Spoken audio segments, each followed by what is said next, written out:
Officielle déclaration explosive de Carrasco sur son départ à Al-Shabaab, le Wanda Metropolitano s'agrandit. Si c'est la première fois que tu passes par ici, je t'invite à t'abonner, c'est rapide et ça fait plaisir, grand merci.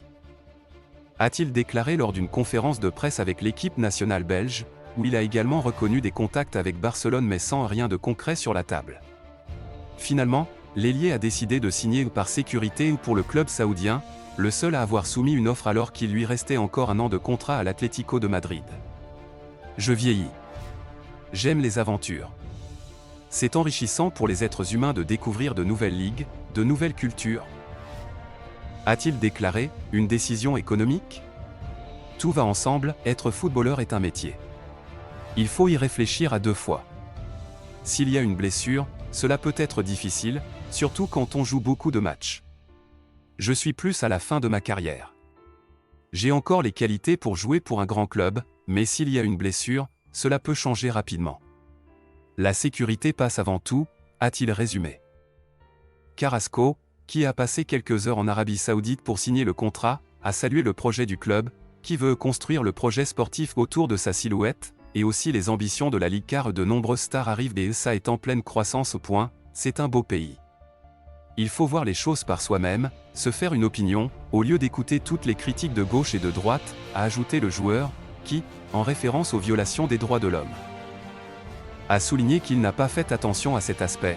Je n'ai pas regardé spécifiquement cet aspect. Je n'ai rien vu de particulier à ce sujet lorsque j'y suis allé, a-t-il conclu. Malgré son passage au football saoudien, Carrasco espère continuer à avoir sa place dans l'équipe de Belgique dirigée par Domenico Tedesco. On en parle ensemble, c'est mon coach. Il fait un peu partie de ma famille. On ne perd pas son talent quand on va dans un autre championnat. Je n'ai pas peur de perdre ma place, a-t-il conclu.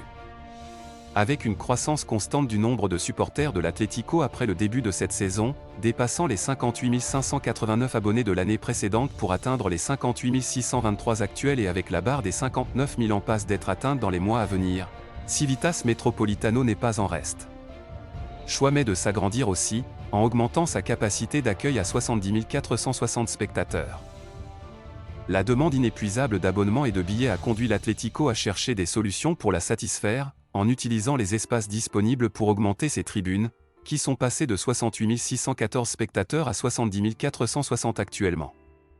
Ainsi, après avoir augmenté de 1846 places, le Stade Rouge et Blanc compte désormais 64 440 places situées en capacité générale et 6 020 places en capacité VIP. De même, les supporters visiteurs ont également leur espace, d'autant plus que l'Atlético a été l'un des promoteurs de l'accord qui stipule un prix de 30 € et une quantité minimale de 300 billets dans les stades des clubs adhérés, garantissant ainsi la présence de supporters rouges et blancs lors des matchs à l'extérieur. Cette augmentation de la capacité du Civitas Metropolitano n'aura pas seulement un impact sur les matchs à domicile de l'Atlético, puisque les concerts et autres spectacles qui l'accueillent verront également le nombre de spectateurs augmente.